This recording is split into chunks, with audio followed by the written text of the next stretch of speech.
So you just get a little plumping in the skin, a little rosy cheeks. So there's no downtime, no pain. There's a very, very short list of things that match that description. I know your world's just like my world. Okay, and outside of feel-good facials and a couple of other things, every time you come to my office, you're getting stabbed, poked, plucked, lased, right? And so there's very few things that are pain-free. This is on that list of pain-free opportunities, the Forma. So this radio frequency goes from positive to negative pole, positive, negative pole, positive, negative pole, creates that oscillation in the molecules, which creates friction, which creates heat, which creates the response that we want. Here's what's cool. Again, these principles hold true for all the platforms that have bipolar RF.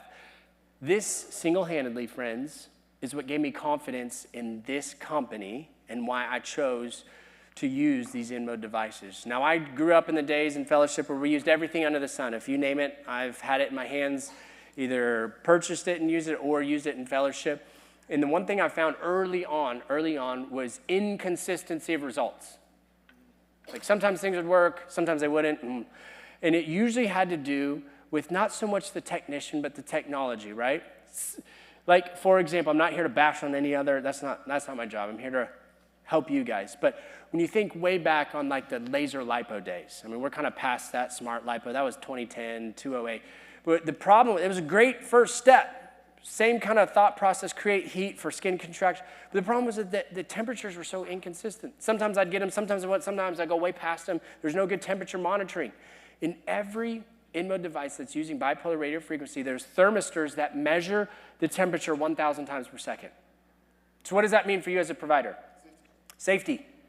Consistency, right? Consistency. And so I can get to my temperature safely every time. It's measuring 1,000 times per second, measuring, and and you as the provider set the endpoint temperature. Guess what happens to the energy at the handpiece when it reaches our endpoint threshold? Automatically shuts off. I don't even got to think about anything. I just keep my foot on the pedal. Same thing for all these devices. So it allows you to acquire the endpoint temperature safely, control it, because now I can hold this at temp for as long as I want using the Forma. 30 minutes, 7 minutes, 45 minutes. And there's another pearl. Time equals depth. Time equals depth with these devices. That only makes sense. When you're doing Forma, the longer you treat, the deeper you're driving the energy. Time equals depth.